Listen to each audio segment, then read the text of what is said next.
Meus amados e meus queridos irmãos, nós estamos de volta para trazermos mais um comentário da nossa Escola Bíblica Dominical. Lembrando que ainda estamos estudando a nossa revista da PEC. Desta feita nós queremos trazer um comentário sobre a lição de número 5, o livro de Ruth, capítulo 4, o último capítulo aí do livro de Ruth, aonde nós, no início desse trimestre, aprendemos que esse livro ele começa com tristeza e morte e o final dele é de alegria. Inicia com 3 mortes, a morte do pai e de 2 filhos, e termina com um casamento e também com uma família feliz. Então a gente vai, nesta oportunidade, aprender subordinado ao tema Boaz casa-se com Ruth e gera filhos.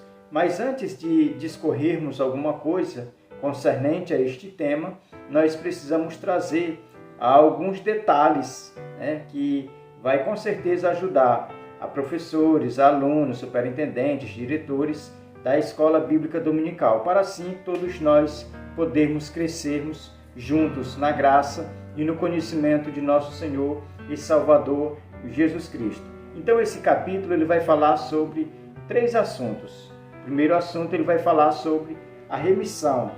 Vamos ver que os bens de Noemi eles vão ter um resgate. Alguém, na pessoa de Boaz, vai pagar esse resgate. Então a primeira seção de versículos que inicia aqui esse capítulo é concernente a esse resgate da herança de Noemi, do nome de Elimeleque. Depois nós vamos aprender ainda nesse capítulo a segunda divisão, que é sobre o casamento de Boaz com Ruth, aonde as pessoas ou as testemunhas que ali vão estar presentes, elas vão rogar a Deus as bênçãos da fertilidade na vida de Ruth.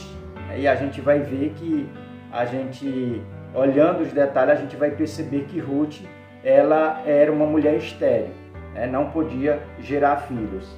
É tanto verdade que ela passou, vamos dizer que mais de 7 anos de casada com Marlon e não teve filhos. Então era sinal de que ela era estéril. Mas aqui no ato do casamento, todos os anciões da cidade, todas as testemunhas ali, onde Boaz vai se casar com ela, eles vão rogar a Deus as bênçãos que estavam sobre a vida de Raquel, mulher de Jacó, e também sobre a vida de Lia. Então, todas essas bênçãos que era hospedada na casa de Jacó, essas pessoas agora rogam para que elas estejam também sobre a vida da Moabita, Ruth, e também da de Boaz. Então, a gente vai ver que a comparação que as testemunhas vão usar para Ruth é de Raquel e de Lia, que edificaram a casa de Jacó, de Israel. E a bênção sobre a vida de Boaz é na pessoa de Pérez. Quem foi Pérez? A gente precisa, antes de entrar na lição, fazer aqui essa distinção, ou vamos apresentar aqui quem foi Pérez. Certo que vai ter um tópico na nossa lição que vai tratar sobre vamos dizer que os descendentes de Boaz. Então a gente vai precisar aqui fazer essa distinção. Quem foi Pérez? Pérez ele era um filho de Judá. A história vai falar lá em Gênesis capítulo 38, depois você pode ler com atenção e ir para a sua sala de aula já bem informado desse assunto. A Bíblia vai dizer que Judá ele vai casar com uma mulher cananeia, vai ter 3 filhos, e ele vai buscar uma esposa para o seu primeiro filho, que é o primogênito. Esse vai fazer coisas más diante do Senhor, então ele vai morrer. Então Judá vai chegar na sua nora, que é Tamar, e vai dizer para que ela se acalme, porque ele vai dar o segundo filho. E ele vai lá onde o segundo filho dele diz: olha, toma aqui Tamar como esposa para que dê continuidade, a prole do teu irmão primogênito que morreu. E esse vai e não aceita abençoar ou edificar a casa do irmão dele.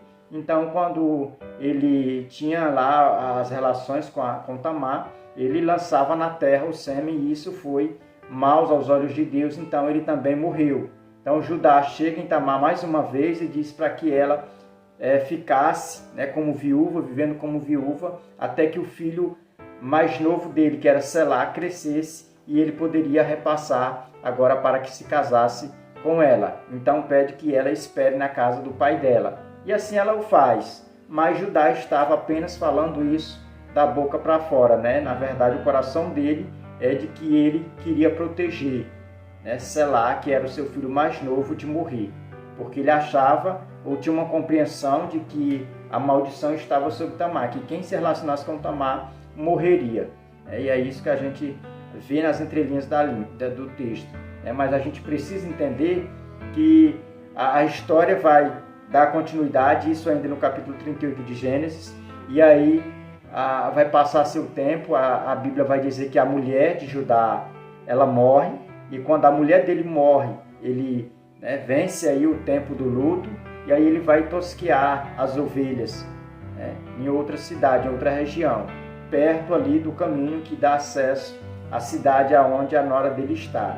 E aí a notícia vai na frente de Judá, dizendo: olha, Tamar, o teu sogro está vindo aí, ele vai tosquear as ovelhas. Então é nesse momento que ela vai se dirigir para o caminho, vai levar em uma sacola, em uma bolsa, roupas da onde as pessoas, onde ela vai se vestir e vai tirar a sua viuvez, ou seja, ninguém vai perceber que ela é viúva. Então ela vai levar essas roupas, quando chegar lá perto do caminho, ela vai se vestir com essas vestes, vai colocar um véu e vai ao encontro do seu sogro, ali, que é Judá. E Judá, quando vê de longe, acaba que, de uma certa forma, entendendo que ela se tratava de uma prostituta cultual.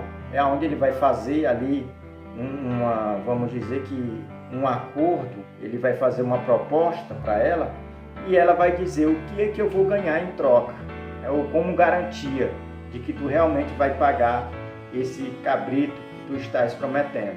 E aí ele diz assim: eu não tenho nada para dar, o que é que eu deixo aqui para que sirva de garantia? E aí é onde ela vai pedir o selo, que vai pedir o anel, o cordão, e vai pedir também o cajado.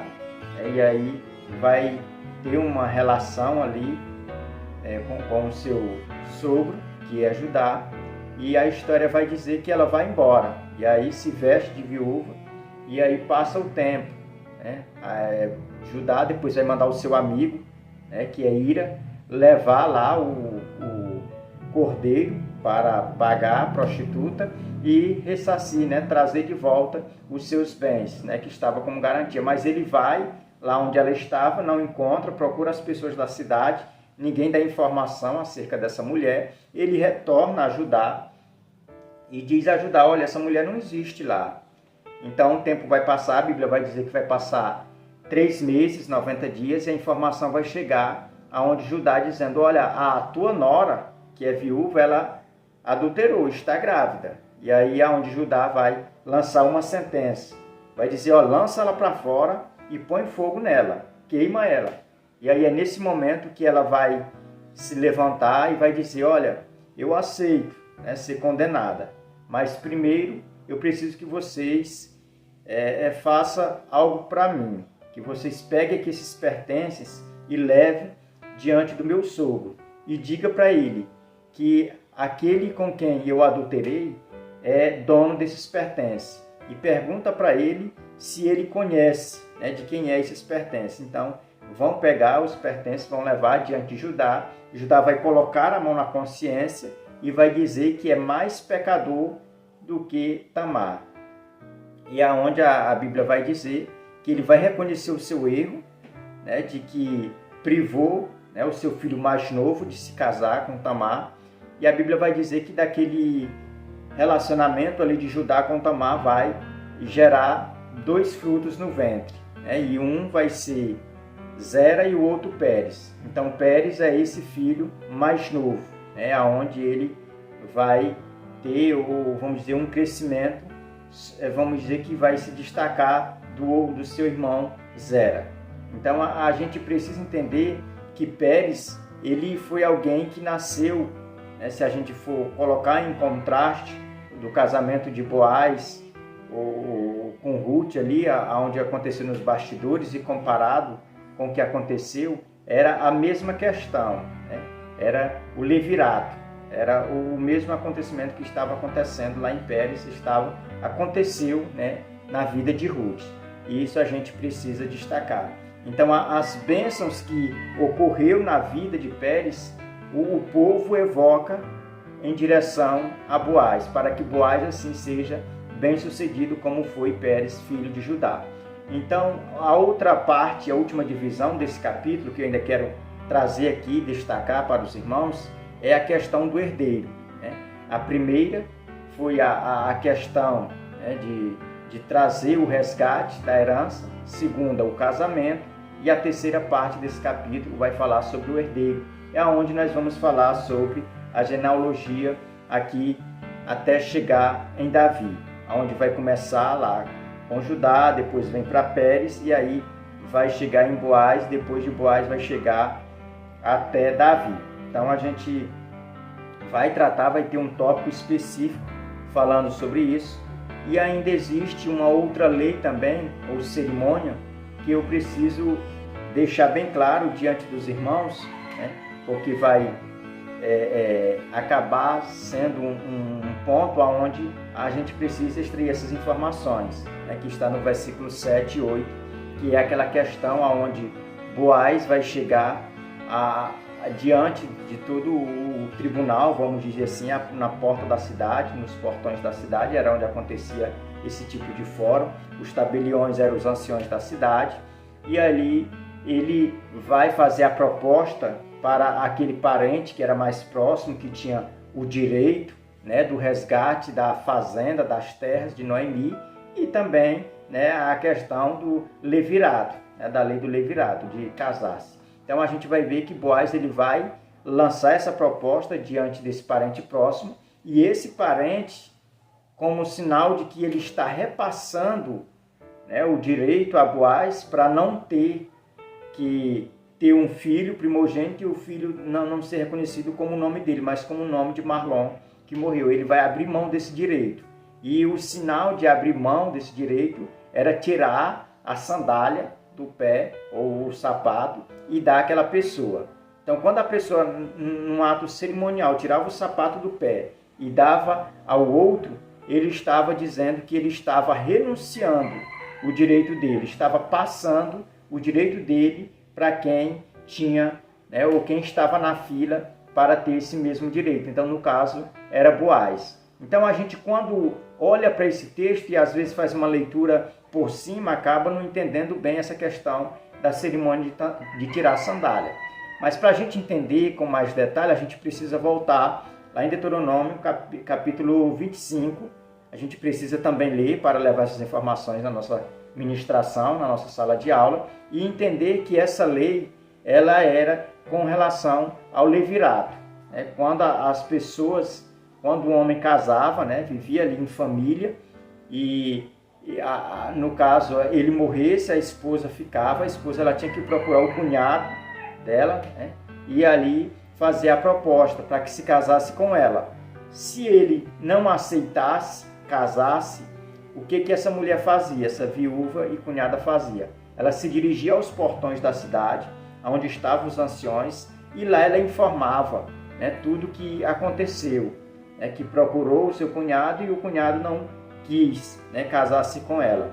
Então, os anciões vão convocar, vão atrás desse cunhado e coloca todos ali, um na frente do outro, e ali interroga ele, e se ele persistir em dizer não, aí é passado o direito para essa viúva e cunhada, para essa mulher, fazer ali o ato da cerimônia. Qual é esse ato? Primeiro, ela tem que ir lá diante desse cunhado que não quer casar com ela, tirar a sandália ou o sapato do pé dele, depois cuspir no rosto dele e dizer que assim como ele foi tirado a sandália do pé dele, ele, daquele momento em diante, ele será conhecido, a casa dele, tudo dele será conhecido como alguém que anda descalço, ou seja, a casa do descalçado. ou seja, a casa do irresponsável, do que não quis assumir a responsabilidade. Que responsabilidade é essa? De edificar a casa do seu irmão. Então é esse mesmo ato que está ligado no livro de Ruth, aqui de Deuteronômio. Então esse parente aqui de Boaz, parente de Noemi, parente de Elimeleque, que não quis assumir essa responsabilidade, você percebe que o autor do livro de Ruth, ele não faz nem questão de aparecer, de escrever o nome dele. É uma pessoa anônima, porque era desprezada, ela fez algo desprezível. Ou seja, ele não assumiu a sua responsabilidade de parente mais próximo a fim de edificar a casa do seu irmão, que era Elimeleque. Então ele era desonrado socialmente. Ele se torna uma pessoa desonrada socialmente. Então existe casos que acontecem que já está escrito. Como por exemplo, no sacrifício de Cristo é perfeito, vamos dizer que essas evidências. Quando Jesus, os soldados cospem no rosto dele, e essa lei ela é uma lei cerimonial que está se cumprindo também na vida de Cristo. Porque Cristo ali, quando ele recebe aquela cuspida dos soldados romanos no seu rosto, ele estava, os atos estavam denunciando que Jesus naquele momento ele era maldito por causa da humanidade, porque ele estava carregando sobre si os pecados da humanidade. Então Jesus naquele momento, a partir daquele momento, ele se faz maldito, por uma causa. Então a gente precisa entender que o que está aqui no livro de Ruth tem, vamos dizer que as bases lá no livro da lei, que é no Pentateuco, nos 5 primeiros livros da Bíblia. Então o que está aqui no livro de Ruth não é nada por acaso, mas é exatamente o que está escrito em toda a lei, em todos os preceitos da lei. Então na lição de hoje nós vamos falar sobre Boaz casa-se com Ruth e gera filhos. Mas antes de passar ao nosso textuário, apresentar o nosso textuário, eu preciso apresentar os nossos objetivos.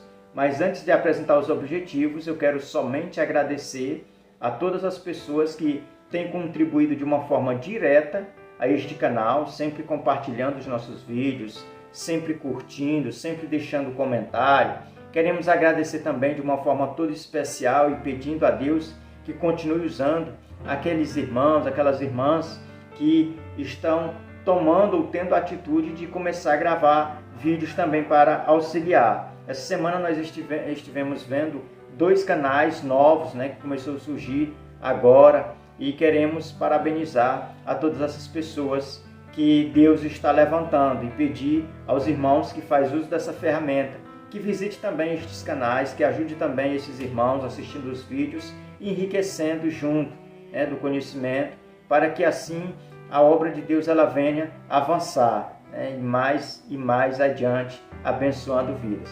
Nossos objetivos: o primeiro, conhecer o processo do direito de família do tempo antigo Israel. Esse é o primeiro objetivo. Segundo, reconhecer a providência divina na vida de Noemi, a qual veio à tona no fim da história. E terceiro e último, reconhecer que a prática do amor altruísta é dever cristão, também nos nossos dias. Então a gente percebe aqui que os nossos objetivos, eles são válidos até os dias de hoje, que o amor cristão ele tem que ser dispensado a todas as pessoas. Não podemos fazer acepção de pessoas e não podemos continuar achando que esse amor que foi dispensado de Boaz na vida de Ruth, na vida de Noemi, foi apenas lá no passado. Não. O Deus que é o Deus de Boaz, que é o nosso Deus, ele continua sendo o mesmo Deus de amor. E nós, como servos, precisamos colocar em prática esse princípio, o princípio do amor cristão. O textuário se encontra aqui no versículo 14, que diz: Então as mulheres disseram a Noemi: Seja o Senhor bendito, que não deixou hoje de te dar um neto, que será teu resgatador, e seja afamado em Israel o nome deste. Então perceba que o nosso textuário, ele nos informa que as mulheres, depois que nasce ali Obed, filho de Boaz, as mulheres elas festejam, e glorificam a Deus, agradecendo a Deus pela vida de Obed e dizendo que Noemi, ela foi respondida por Deus, porque Deus não deixou ela só, lhe deu um neto, e esse neto é o resgatador.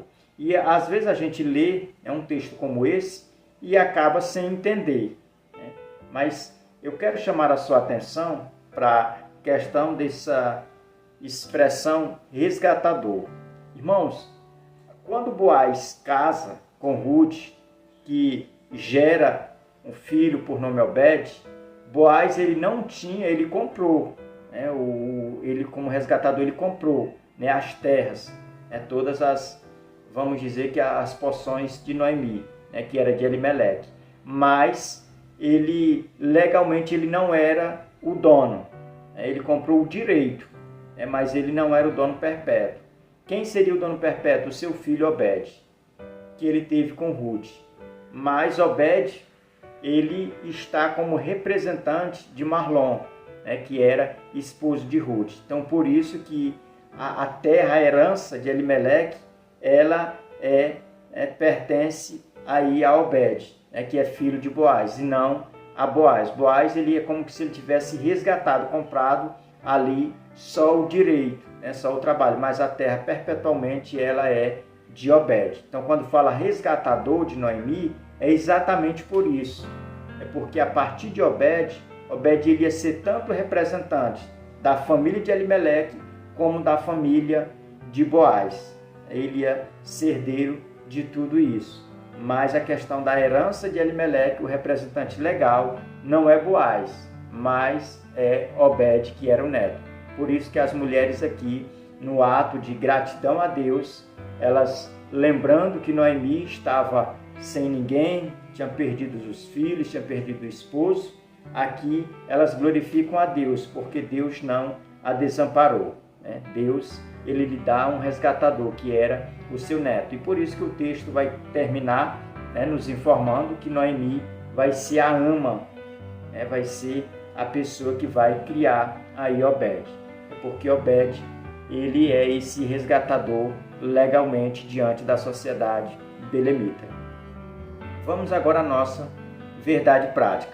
Diz: Deus tem o mundo em suas mãos e os seus olhos procuram os fiéis da terra. Então perceba que a nossa verdade prática diz que todas as coisas estão no controle de Deus. E quando a gente inicia a leitura do livro de Ruth, a gente vê isso na vida de Noemi. Vê uma mulher que sofre perdas emocionais. A primeira perda é quando ela tem que sair de Belém para emigrar para Moab. Quando chega em Moab, ela perde o seu esposo, depois perde os seus filhos. E aquela mulher que era amável, que era doce, ela agora se torna uma mulher amarga. Que ela, quando ela vai chegar em Belém, ela vai dizer para as outras mulheres não chamar ela de Noemi, mas chamar de Mara, que é uma pessoa que está sobrecarregada de amargura. Então é nesse momento onde a gente vai ver que o controle de todas as coisas está nas mãos de Deus, como diz bem a verdade prática aqui, que o mundo todo está nas mãos de Deus e Deus procura os fiéis da terra. Então, quando a nossa verdade prática nos informa isso, a gente vê isso na vida de Noemi. Noemi, no início do livro, ela era uma pessoa amargurada, mas ela tinha perdido a visão de que o mundo e todas as coisas estavam no controle de Deus. Ela achava que estava sendo punida. Mas no final do livro, a gente vê que ela se alegra. Ela sai do cenário aqui do livro como uma pessoa grata, agradecendo a Deus, que se lembra tanto dos vivos como dos mortos. Ela usa essa expressão. E dá-lhe esse neto, que é a felicidade, a alegria, para que ela vivesse seus últimos dias aqui na terra, alegre, feliz, contente. Então a gente vê que Deus ele está à procura desses fiéis da terra. No caso aqui foi vamos dizer que o encontro de Ruth com Deus de Israel. O Senhor ele procurou e encontrou Ruth, que é uma pessoa que se dedicou, mostrou ser uma pessoa obediente e fiel, tanto à questão da sua fé. E é isso que nós precisamos extrair nesses dias para nossas vidas. É a questão de agradar a Deus em todas as coisas, na nossa forma de viver.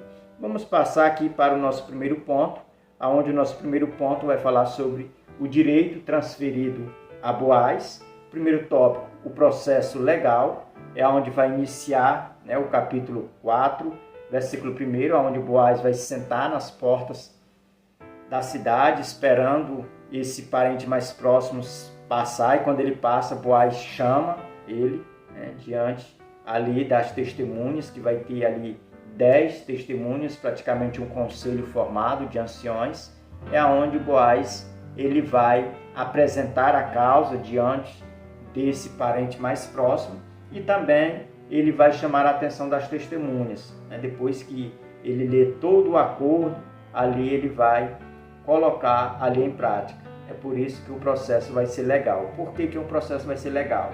Porque Boaz ele não vai agir de artimanha para enganar ninguém. Ele vai falar a verdade. A terra existe e tu é o resgatador primário. Tu está em primeiro lugar na linha para resgatar. Mas para tu resgatar, tu precisa também assumir uma responsabilidade, que é de casar com a viúva Ruth. Então a gente precisa entender que Boaz ele agiu com, vamos dizer que com verdade, com justiça. Ele não ocultou nada, ele não mostrou o interesse que ele tinha em Ruth. Ele não colocou isso diante daquela pessoa que ali estava, mas ele colocou ali tudo com fidelidade. Então por isso que o processo foi um processo legal, como mandava a lei, que era diante das testemunhas, diante do portão da cidade, que é onde era o fórum, e ele apresenta ali a causa, e a causa ela se torna legal. Segundo tópico, outro resgatador. No versículo 4 a gente vai perceber que o resgatador ele tinha interesse na terra, mas o interesse dele era só na terra. Ele não tinha interesse nenhum de ajudar o próximo, de ajudar a edificar a casa do seu parente que tinha falecido. Ele só pensava em si. Era uma pessoa egocêntrica, orgulhosa. Era uma pessoa que não tinha nenhum interesse de ajudar Noemi, assim como Boaz tinha. Então a gente vê que as qualidades desse outro resgatador eram qualidades, vamos dizer que de um nível baixo, comparado com Boaz. Era alguém inferior, era uma pessoa que não tinha nenhuma intenção de assumir responsabilidades. Então aqui é onde a gente vê o divisor de águas entre o resgatador Boaz e esse outro resgatador que não aparece o nome. Terceiro tópico, uma condição inesperada.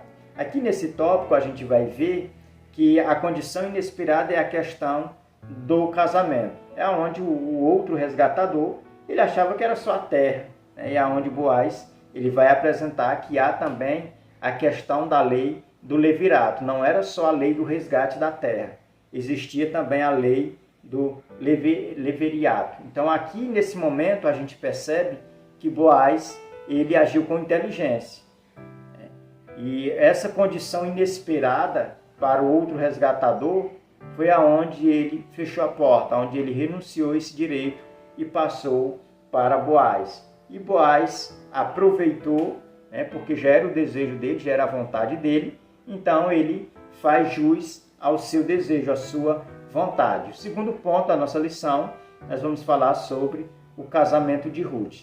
Nesse ponto, a gente vai ver que Boaz ele vai se casar com Ruth aí por causa da transferência do direito, que é a questão da cerimônia lá de tirar o sapato do pé. Isso ele transferiu esse direito, ele não transferiu posse. Você precisa deixar isso bem claro, diante da sua classe. Transferência de posse é uma coisa, transferência de direito é outra coisa. O que esse outro resgatador faz com Boaz aqui é transferir o direito, ou seja, a prioridade que ele tinha em comprar aquela terra, em manter aquela terra. Então ele passa esse direito para Boaz. não significa dizer que Boaz, tendo esse direito, ele não ia ter que gastar dinheiro para resgatar a terra, ele não ia ter que sustentar Noemi e Ruth, não. Ele ia ter que arrumar o dinheiro para pagar a terra, sabendo que ele não era legalmente o herdeiro, porque quem era Obed, o seu filho, que ia ser, mas ele ia ter que assumir essa responsabilidade, que era comprar o direito da terra e também a questão do casamento. Segundo tópico, Boaz casa-se com Ruth, aqui no verso 10, que a gente vai perceber que nesse tópico vai se cumprir, a questão do casamento. E a gente vê que Boaz, ele amava tanto Ruth, desde a primeira vez que ele o tinha visto, que ele sempre a respeitou. E aqui a gente percebe que ele, de uma forma, vamos dizer, solene, ele lança esse respeito diante de todo o público, diante de todas as pessoas. Ele tinha feito um voto a Ruth lá atrás. Na lição passada a gente viu isso, quando Ruth propõe a ele para que ele fosse o resgatador, o remidor. Então, aqui ele já vai consciente de que ele está devendo esse voto para Ruth. Então, nesse momento aqui, diante vamos dizer que desse fórum, ele vai dizer que vai se casar com ela de uma forma pública, é onde as pessoas vão agradecer a Deus pela vida dessa jovem viúva moabita, nessa união que vai se formar entre Boaz e Ruth. Terceiro, somos testemunhas, que nesse tópico a gente vai ver que as pessoas, não somente os anciões, os 10 conselheiros, mas também toda a população que se ajuntou nos portões, elas vão testemunhar dessa, vamos dizer que dessa confissão de casamento, dessa união que vai acontecer, onde os cônjuges Ruth e Boaz, eles vão se unir. E todas as testemunhas, elas vão abrir a boca, não vão falar pressionada, mas vão falar por livre e espontânea vontade, de que são testemunhas desse fato. É onde elas vão também evocar as bênçãos da fertilidade sobre a vida de Ruth, sobre a união de Ruth com Boaz. É onde vai aparecer aqui que a gente citou no início, a questão de Pérez e também de Raquel e Lia, e até mesmo do lugar, do ambiente onde eles iam viver, que era Belém, Belém-Efrata. É onde a cidade de Belém ia ser pequena para conter a fama de Boaz. Efrata era coisa pequena para conter a fama de Boaz, porque aqui essas testemunhas, elas vão evocar bênçãos da parte de Deus para a vida de Boaz. Dizer que Deus sopre o nome de Boaz por todas as partes ali daquela nação. E a gente percebe que isso literalmente acontece. Boaz, ele entra na genealogia não somente de Davi, na dinastia davídica, mas entra também na linhagem do Cristo. 1000 anos depois desse acontecimento, desse casamento, ia nascer o Messias, nessa mesma cidade de Belém. 1000 anos depois dessa mesma linhagem. Isso é porque o nome de Boaz havia sido próspero. É porque essa união, essa casa, ela tinha sido abençoada por Deus. O ventre de Ruth tinha sido aberto, a madre de Ruth tinha sido aberta para que nascesse ali o desce, vamos dizer que prosseguimento ao processo da vinda do Messias ao mundo, para salvar a humanidade. Vamos falar agora sobre o terceiro ponto da nossa lição, felicidade de Noemi. Aqui nesse ponto a gente vai falar sobre o herdeiro. O segundo ponto a gente falou sobre a segunda parte, que foi o casamento. Agora a gente vai falar sobre a terceira parte desse capítulo, que é sobre o herdeiro.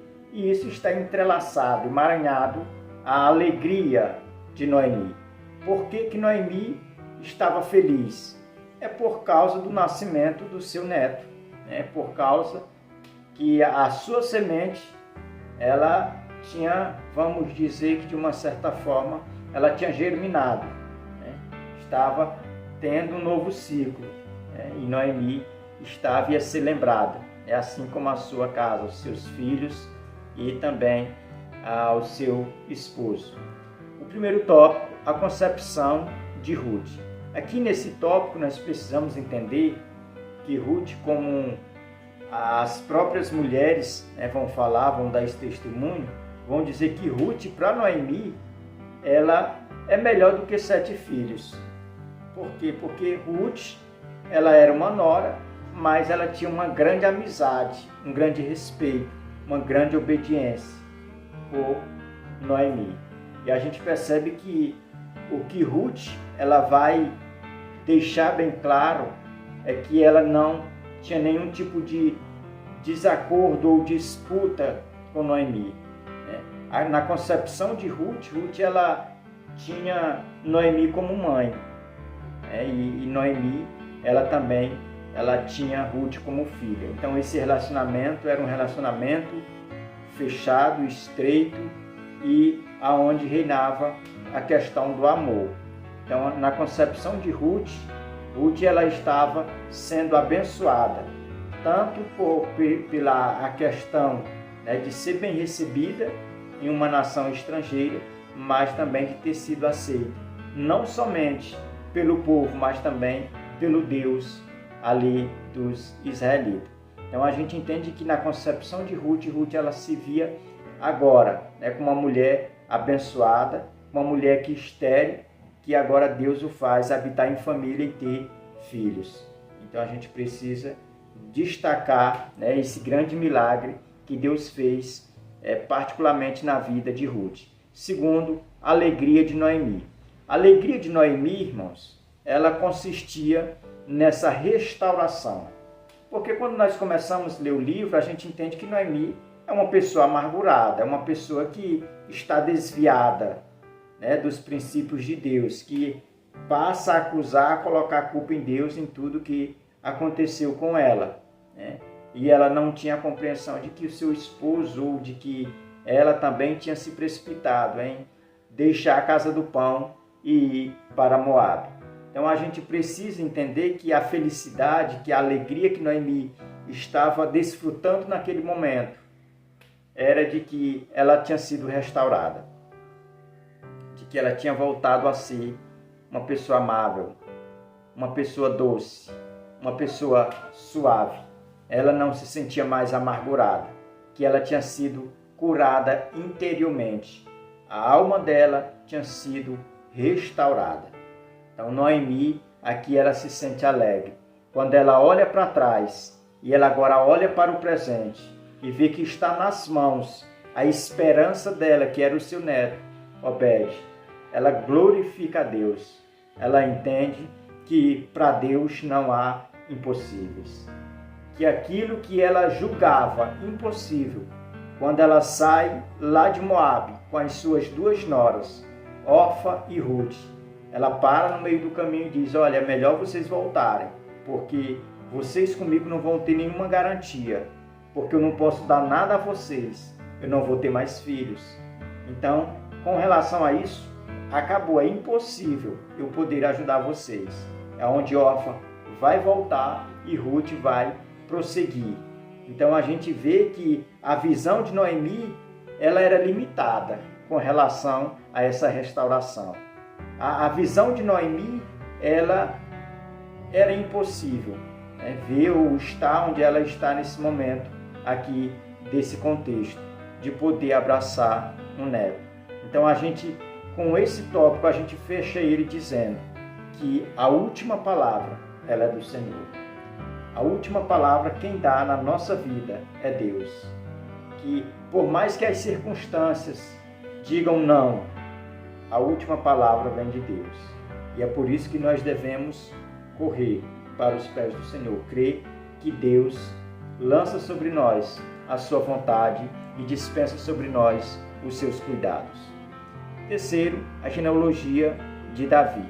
Aqui a gente vai ver que o comentarista e escritor do livro, ele vai apresentar desde Judá até Davi, todas as genealogias. Vai falar de Pérez, vai falar aí de Salmão, que foi o pai de Boaz, que casou com Raabe. Então ele vai apresentar todas essas gerações. E a gente vai ver que o propósito maior, o propósito final desse livro era isso, era enquadrar Ruth, e Boaz dentro dessa genealogia. Ou seja, é Deus olhando para a humanidade e dizendo que não faz acepção de pessoas.